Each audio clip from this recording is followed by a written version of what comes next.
इस वीडियो को अगर आपने शुरू से लेकर के और लास्ट तक देख लिया तो मैं दावे के साथ कह सकता हूँ आपको फॉर्म जो है अपना किसी और से भरवाने की ज़रूरत नहीं पड़ेगी। जी हाँ, हेमवती नंदन बहुगुणा गढ़वाल यूनिवर्सिटी में एडमिशन स्टार्ट हो चुके हैं। इस वीडियो में स्टेप बाय स्टेप फॉर्म को फिल करेंगे। पेमेंट तक मैं देखूंगा क्या क्या जो है परेशानी आती है, दिक्कत आती है। अगर कोई भी दिक्कत आती है तो उसको मैं बताऊँगा आपको कैसे टैकल करना है। ठीक है स्टूडेंट, इस वीडियो में उसी के बारे में बात करने वाला हूँ। साथ ही साथ मैं आपको बता दूं, वीडियो स्टार्ट होने से पहले अगर आप लोग मेरे चैनल पर नए हो तो चैनल को सब्सक्राइब करके जरूर रख लीजिएगा, क्योंकि मैं अपने चैनल पर CUET के जितने भी कॉलेजेस हैं B.Pharma से रिलेटेड जब भी रजिस्ट्रेशन स्टार्ट होगा उसमें वीडियो बनाता हूं, प्रॉपर आपको इन्फॉर्मेशन देता हूं। तो अभी हेमवती नंदन बहुगुणा गढ़वाल यूनिवर्सिटी का स्टार्ट है, तो आप लोग इस वीडियो को पूरा कंटिन्यू देखिए। रजिस्ट्रेशन करने के लिए आपको सबसे पहले चाहिए ऑथेंटिक वेबसाइट का लिंक, और उस वेबसाइट का लिंक मैं नीचे डिस्क्रिप्शन बॉक्स में आपको दे रहा हूँ। वहाँ पर क्लिक करते ही आप लोग इस वाले इंटरफेस पर पहुँच जाओगे, रजिस्ट्रेशन एंड लॉगिन। सबसे पहले आपको न्यू रजिस्ट्रेशन पर करना है क्लिक। जैसे आप लोग न्यू रजिस्ट्रेशन पर क्लिक करेंगे तो आपके सामने कुछ बेसिक डिटेल फिल करने के लिए आएंगी, जैसे एप्लीकेंट CUET एप्लीकेशन नंबर, उसके बाद एप्लीकेंट डेट ऑफ बर्थ। इस दोनों को फिल करने के बाद आप लोग जैसे कैप्चा फिल करोगे और रजिस्टर करोगे तो आपके पास एक OTP जाएगा। अब देखो, हालांकि मैं यहाँ पर करके आपको दिखा तो सकता हूँ, लेकिन क्या है ना, उसमें बहुत टाइम टेकिंग प्रोसेस होता है, तो मैं आपको यहाँ पर मैनुअली बता रहा हूँ क्या क्या आपको करना है। तो जैसे आप लोग इसको फिल कर लोगे उसके बाद से आपको एक OTP रिसीव होगा। OTP रिसीव होते ही OTP आप लोग फिल करिएगा और उसके बाद से आपको पासवर्ड क्रिएट करना पड़ेगा अपना। ठीक है, पासवर्ड क्रिएट कर लिया आपने, उसके बाद से आपको आना पड़ेगा यहाँ पर लॉगिन वाले सेक्शन में। लॉगिन वाले सेक्शन पे आप लोग आइएगा और यहाँ से आपको अपने ID को करना है लॉगिन। देखिए, हम सिंपली यहाँ से अपने ID को कर लेंगे लॉगिन। आपके सामने मैं सारा का सारा ये प्रोसेस करके दिखा रहा हूँ जिससे कि आपको समझ में आ पाए। ठीक है स्टूडेंट, तो देखो सबसे पहले हम कैप्चा का डालेंगे, कैप्चा के बाद इसको हम करेंगे लॉगिन। यहाँ पर आप लोग देख पा रहे होगे मैंने लॉगिन कर लिया है और इसमें क्या क्या चीज़ें शो हो रही हैं। देखो जी, जो है बहुत सारी चीज़ें शो हो रही है। पहला डैशबोर्ड शो हो रहा है, दूसरा कंप्लीट प्रोफाइल शो हो रहा है, तीसरा सेलेक्ट प्रोग्राम शो हो रहा है, चौथा प्रोग्राम स्केड्यूल शो हो रहा है, पांचवा CUET score card and payment and bank detail. अब इसमें सबसे पहले आपको क्या करना है, सबसे पहले स्टूडेंट्स आपको अपने प्रोफाइल को करना है कंप्लीट। ओके, प्रोफाइल में आपको क्या करना है, पर्सनल डिटेल, ये देखो प्रोफाइल डिटेल में जिसमें आपके बेसिकली क्या क्या आएंगे। इसमें आपका होता है आपका name, your father name, your mother name and आपका date of birth. Date of birth के अलावा आपका जो प्रॉपर एड्रेस है वो, और उसके अलावा मान लो अगर आपने ABC ID कार्ड बनाई हो तो उसको यहाँ पर फिल करना है। अब अगर आपने ABC ID कार्ड नहीं बनाई है तो मैं आपको बता दे रहा हूँ कैसे बनती है। उसके लिए आपको क्या करना पड़ेगा, सिंपली जो है प्ले स्टोर में जाना पड़ेगा, प्ले स्टोर में, और वहाँ से आपको ABC ID कार्ड के लिए लिंक मिल जाएगा।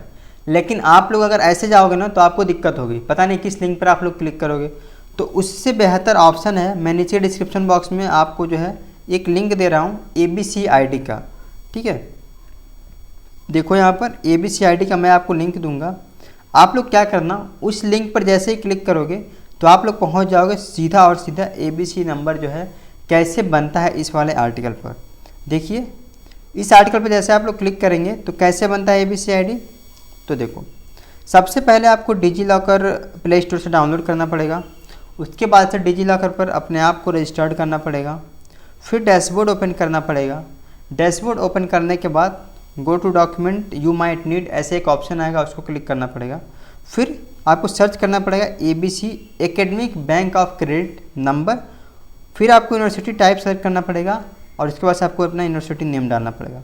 ध्यान रखना, जिस यूनिवर्सिटी में आप लोग जा रहे हो उस समय आप लोग जो भी ABC ID कार्ड बना लिए, सपोज दैट आपका ABC ID जनरेट हो गया और आपने जनरेट किया है इंस्टीट्यूट का नेम डाल करके अभी हेमवती नंदन बहुगुणा गढ़वाल यूनिवर्सिटी, तो वो ABC ID आप किसी भी जगह लगा सकते हो, कोई दिक्कत वाली बात नहीं है, कहीं पर भी वो चल जाएगा।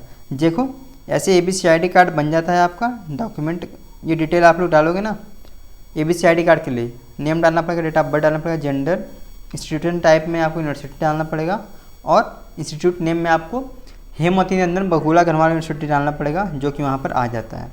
उसके बाद से नीचे जैसे आप लोग गेट डॉक्यूमेंट करोगे तो आपके सामने ये ABCID कार्ड जनरेट होकर आ जाएगा। पहले इस तरीके से आता था, अभी किसी दूसरे तरीके से आएगा, तो कोई दिक्कत वाली बात नहीं है, ठीक है। चलो ऐसे आप लोग कर लोगे आई होप। अब इसके बाद क्या करना है, मान लो आपने ABCID कार्ड वगैरह अपलोड कर दिया, फिर आपको अदर डिटेल में जानना है। अब अदर डिटेल में क्या होता है, एक रिकरिंग बैंक क्रेडिट ID वगैरह मांगता है।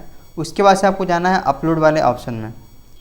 अपलोड वाले ऑप्शन में आपके बेसिकली डॉक्यूमेंट अपलोड करने हैं। कौन कौन से डॉक्यूमेंट अपलोड करने हैं मैं आपको ये बता देता हूँ। पहला है फ़ोटो अपलोड करना है, जिसका साइज़ होना चाहिए 10 से लेकर के 500 KB तक।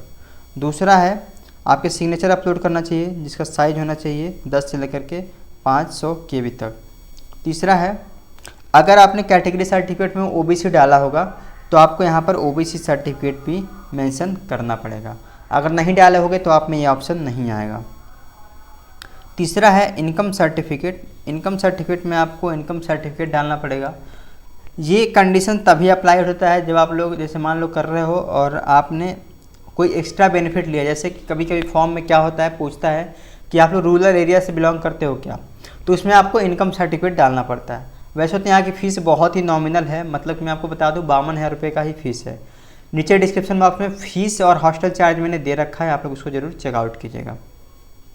उसके बाद से स्टूडेंट्स आपको CUET का स्कोर कार्ड अपलोड करना है। आफ्टर दैट आपको यहाँ पर एडमिट कार्ड अपलोड करना है CUET का, ठीक है। ये सारा कुछ करके जब आप लोग पेमेंट वाले ऑप्शन पे आप प्रोसीड टू नेक्स्ट करोगे तो आप लोग यहाँ पर देख पा रहे होगे सब कुछ जो है एक बार कह रहा है कि क्लियर कर लो और सबमिट एंड लॉक करो, ठीक है। अब सबमिट एंड लॉक जैसे आप लोग करोगे तो आपको यहाँ पर जो है पेमेंट करने का ऑप्शन आ जाएगा, ठीक है। देखो इसमें सारे प्रोसेस को कंप्लीट करने के बाद सिंपली आपको पेमेंट करना है और पेमेंट रहने वाला है सिर्फ और सिर्फ 100 रुपीज़, यानी कि 100 रुपये का पेमेंट आपको करना है। और जैसे आप लोग 100 रुपये का पेमेंट कर लोगे तो आपके सामने कुछ इस तरीके से ऑप्शन आ जाएगा। जैसे ऑप्शन क्या आएगा, आपका फॉर्म नंबर रहेगा, प्रोग्राम रहेगा, आपने किस प्रोग्राम के लिए सेलेक्ट किया है, एंड प्रिंट फॉर्म का ऑप्शन आएगा। बस यही लास्ट स्टेप है, यहाँ पर आपका फॉर्म जो है पूरे तरीके से कंप्लीट हो जाता है। देखो जैसे आप लोग सारा का सारा रजिस्ट्रेशन को कंप्लीट कर लोगे उसके बाद सबमिट एंड लॉक का ऑप्शन आएगा। तो सबमिट एंड लॉक जैसे मैंने किया है तो आप लोग देख पा रहे हो यहाँ प्रोग्राम सिलेक्शन इसका ऑप्शन आ चुका है कि प्रोग्राम सिलेक्शन आपको कौन सा करना है। तो हमें जो फॉर्म भर रहे हैं ना वो बैचलर ऑफ फार्मेसी के लिए कर रहे हैं, तो बैचलर डिग्री डालेंगे और यहाँ पर हम सर्च करेंगे कि बैचलर ऑफ फार्मेसी कहाँ पर है। देखो इसमें हम आ गए और यहाँ पर हम देख पा रहे हैं बैचलर ऑफ फार्मेसी यहाँ पर दिखा रहा है श्रीनगर कैंपस। अब मैं आपको एक चीज़ बता दूँ, जो बैचलर ऑफ फार्मेसी है ना वो श्रीनगर उत्तराखंड वाला है, यानी कि उत्तराखंड वाला श्रीनगर है, आपको जम्मू वाला मत समझ लेना। अब यहाँ पर हम डाल करके प्रोसीड करेंगे। जैसे आपने प्रोसीड किया तो यहाँ पे कह रहा है कि आप लोग जो है अब फीस पेमेंट करो, नेक्स्ट करेंगे। और नेक्स्ट जैसे आप लोग करोगे तो उसके बाद से यहाँ पर ऑप्शन आएगा सब कुछ प्रीव्यू करने का, पर्सनल डिटेल वगैरह सब कुछ। जैसे आपने अपने पर्सनल डिटेल फिल किया, मतलब कि उसके बाद मतलब कि प्रोग्राम सिलेक्शन कर लिया, उसके बाद से दोबारा से आपको यहाँ पर पर्सनल डिटेल सब कुछ फिल करना पड़ेगा। ध्यान रखना इस चीज़ को। जी अब होगा ना श्रीनगर कैंपस के लिए, तो यहाँ से आप लोग श्रीनगर कैंपस के लिए दोबारा से अपने सारा कुछ प्रोसेस जो है फिल करोगे इसमें।